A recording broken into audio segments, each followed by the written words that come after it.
નમસ્કાર મિત્રો, તમારું સ્વાગત છે એસ ટીચિંગની અંદર. આજે આપણે ધોરણ 10 ગણિતની અંદર ચેપ્ટર 5 સમાંતર શ્રેણી શરૂ કરવા જઈ રહ્યા છીએ. સૌપ્રથમ સમાંતર શ્રેણી કોને કહેશું? તો સમાંતર શ્રેણી, અહીંયા એક્ઝામ્પલ તરીકે હું એક શ્રેણી લખું છું 2 4 6 8 10 ત્યાંથી અનંત સુધી, આવી રીતે અનંત સુધી. તો આ સમાંતર શ્રેણી છે કે નહીં એ કઈ રીતે આપણે નક્કી કરી શકીએ? તો જેની અંદર તફાવત એટલે ડિફરન્ટ, ડી સરખો હોય તો એને આપણે સમાંતર શ્રેણી કહે છે. જે શ્રેણીમાં તફાવત સરખો આવતો હોય તો એવી શ્રેણીને સમાંતર શ્રેણી કહે છે. બરાબર. તફાવતની ફોર્મ્યુલા શું થાય? તો ડી બરાબર A2 માઇનસ A. A2 એટલે બીજું પદ અને A એટલે પ્રથમ પદ. અહીં 2 છે એ આપણે પ્રથમ પદ છે એટલે A કહેશું. 4 છે એ બીજું પદ છે એટલે એને A2 કહેવાનું. 6 છે એ ત્રીજું પદ છે એટલે એ થશે A3. એવી રીતે 8 છે એ A4 અને 10 છે એ પાંચમું પદ છે એટલે એને કહેશું A5. જેની અંદર તફાવત સરખો હોય એને જ આપણે સમાંતર શ્રેણી કહે. અહીંયા જોઈએ તો 4 માંથી 2 આપણે બાદ કરશું એટલે કેટલા આવશે? 2. 6 માંથી 4 બાદ કરશું એટલે આવશે 2. 8 માંથી 6 બાદ કરીએ એટલે આવશે 2. 10 માંથી 8 બાદ કરશું એટલે કેટલા આવશે? 2. બરાબર. તો દરેકની અંદર તફાવત 2 છે, એટલે કે તફાવત કેવો છે? એક જ સરખો છે. તો જેની અંદર તફાવત સરખો હોય એને આપણે કહેશું સમાંતર શ્રેણી. આ છે મિત્રો તફાવતનું સૂત્ર A2 માઇનસ A. હજી એક શ્રેણી લઈ લઈએ 5 10 15 20 થી અનંત સુધી. તો આ સમાંતર શ્રેણી થશે. તો ડિફરન્ટ તફાવત જોઈ લેવાનો. 10 માંથી 5 બાદ કરશો એટલે 5 આવશે. 15 માંથી 10 બાદ કરશો એટલે 5 આવશે. 20 માંથી 15 બાદ કરશો એટલે 5 આવશે. આવી રીતે દરેકનો તફાવત 5 છે એટલે આ સમાંતર શ્રેણી થશે. 2 5 6 8 10 આ સમાંતર શ્રેણી થશે મિત્રો. તો તફાવત જોઈ લઈએ. 5 માંથી 2 જશે તો 3 રહેશે. 6 માંથી 5 જશે તો 1 રહેશે. 8 માંથી 6 જાય તો 2 રહેશે. તો અહીંયા તફાવત સરખો નથી. અમુક જગ્યાએ 3 છે, એક જગ્યા ઉપર 1 છે, અન્ય જગ્યા ઉપર 2 છે. એવી રીતે અલગ અલગ તફાવત છે. તો આ સમાંતર શ્રેણી થશે નહીં. એટલે જેની અંદર તફાવત સરખો હોય એ જ સમાંતર શ્રેણી છે એમ કહીશું. એના પછીનું એક સૂત્ર આવશે પદ શોધવા માટેનું સૂત્ર. પદ શોધવાનું સૂત્ર an બરાબર a plus n minus 1 D. an બરાબર a plus n minus 1 D.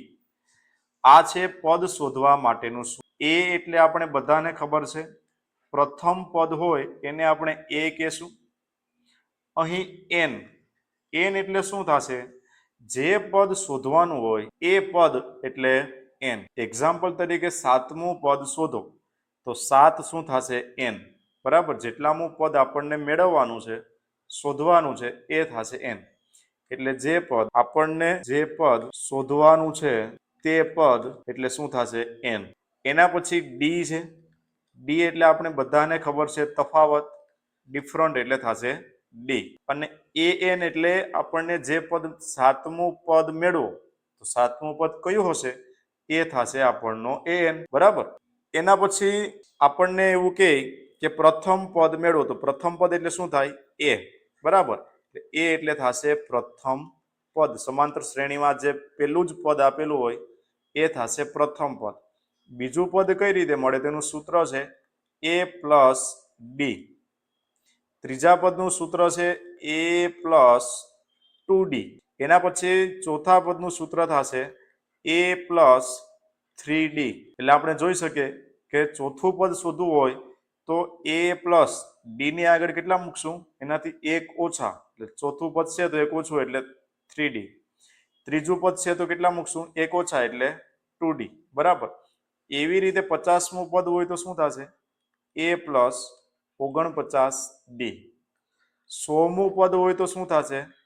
a plus 99d, બરાબર. એટલે આ રીતે કોઈ પણ પદ આપેલું હોય અને એનો તફાવત આપેલો હોય તો એ પદ આપણને મળી જશે. સૂત્ર શું છે? તો જેટલામું પદ હોય એનાથી 1 ઓછો કરી અને d સાથે ગુણાકાર કરશું અને એના પ્લસમાં રહેશે a. એના પછીનું સૂત્ર છે સરવાળા માટેનું સૂત્ર. તો સરવાળાનું સૂત્ર, સરવાળાને આપણે કહેશું Sn. S એટલે સમ, Sn n/2 કૌંસની અંદર 2a plus n minus 1d, બરાબર.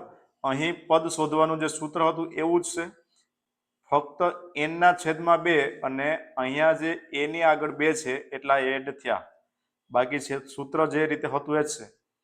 n ના છેદમાં 2 કૌંસની અંદર 2a plus n minus 1d. અને એના પછીનું એક સૂત્ર છે અંતિમ પદ માટેનું સૂત્ર. અંતિમ પદનું સૂત્ર, અંતિમ પદના સરવાળાનું સૂત્ર થશે Sn બરાબર n ના છેદમાં 2 કૌંસની અંદર a પ્લસ l. Sn બરાબર n ના છેદમાં 2 કૌંસની અંદર a પ્લસ l. અહીંયા જે l છે એ અંતિમ પદ આપેલું છે, અંતિમ પદ. એટલે જ્યારે પણ શ્રેણીની અંદર અંતિમ પદ આપેલું હોય ત્યારે સરવાળો મેળવવાનો પૂછેલો હોય તો આપણે Sn નું આ સૂત્ર લગાડશું, અંતિમ પદ વાળું સૂત્ર, બરાબર. એના પછી એક અમુક દાખલાની અંદર આવે છે કે એની અંદર આપણને Sn આપેલું હોય. શું આપેલું હોય? Sn આપેલ હોય અને આપણને મેળવવાનું એમ કે an શોધો. શું મેળવવાનું કે? an મેળવવાનું કહેશે. તો જ્યારે પણ Sn આપેલું હોય અને an મેળવવાનું કે ત્યારે એનું સૂત્ર આપણને યાદ રાખવાનું થશે an બરાબર Sn minus Sn minus 1. an બરાબર Sn માઇનસ Sn માઇનસ 1, બરાબર. આ ક્યારે અમુક ઘણી વખત આના MCQ પણ પૂછાયેલા છે, ઘણી વખત 1 માર્કની અંદર આના દાખલા પણ પૂછાયેલા છે, બરાબર. તો જ્યારે પણ Sn મેળવવાનું કહે અથવા an મેળવવાનું કહે તો Sn નું સૂત્ર થશે an બરાબર Sn માઇનસ Sn માઇનસ 1, બરાબર. તો અત્યારે માત્ર સૂત્ર જોઈ લઈએ. દાખલામાં જેવી રીતે સૂત્રોનો ઉપયોગ થતો જશે એવી રીતે આપણે એમાં ઉપયોગ કરશું. જો મિત્રો તમને અમારા લેક્ચર સમજાતા હોય, પસંદ આવતા હોય તો લાઈક કરો, શેર કરો અને જરૂર સબસ્ક્રાઇબ કરો. Thank you.